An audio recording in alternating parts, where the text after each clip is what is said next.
ఎక్కువ మంది సెక్స్ వర్కర్లు ఎక్కడున్నారంటే అమరావతి చుట్టుపక్కల ప్రాంతాల్లో ఉన్నారు. పిల్లలకి ఇవ్వాల్సిన భూములు మీ అందరి కోసం 77% దారాదత్తం చేసి రోడ్డుకి 5 ఏళ్ళ నుంచి కూర్చుంటే మమ్మల్ని వాళ్ళు వేసలు అంటారు. ఎంతవరకు కాదండి అది?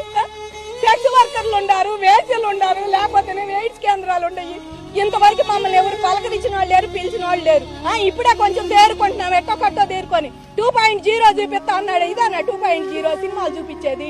ఆడవాళ్ళని గౌరవించలేనాడు మగాడు కాదు, వాడు మొగుడైనా సరే ఆడవాళ్ళని గౌరవించలేనాడు మగాడే కాదండి వాడు. నిజం మాట్లాడండి. 24 గంటల్లో మాకు క్షమాపణ చెప్పాలి. లేకపోతే ఎక్కడ సాక్షి ఛానల్ నాటి ముందుకు వచ్చి మేము మళ్ళీ పోయిన 5 ఏళ్ళు చేసినట్టు చేస్తామని చెప్పి మనవి చేసుకుంటాం. అంతే. మీకు మాకు ఉద్యమాలు కొత్త కాదు, కేసులు కొత్త కాదు. మిమ్మల్ని ఏ రకంగా చేస్తామంటే ఆ రకం మళ్ళీ మీ సాక్షి ఛానల్ ఎక్కడుండి అక్కడికి వస్తాం. వాడెవడో వాడి ఇంటి ముందుకు కూడా వస్తాం. వాడిని మాత్రం మామూలుగా వదిలిపెట్టము. వాడిని కూడా 24 గంటలు అరెస్ట్ చేయాలని పోలీసులకు ఇప్పుడే ఎంత పత్రం ఇచ్చాం. వాడు ఏ మాత్రం సిగ్గు శరమండాడైనా వచ్చి క్షమాపణ చెప్పి వాడు జైలుకు రావాల్సిందే, స్టేషన్ కి. అది మాత్రం మేము చెబుతున్నాం మహిళలుగా.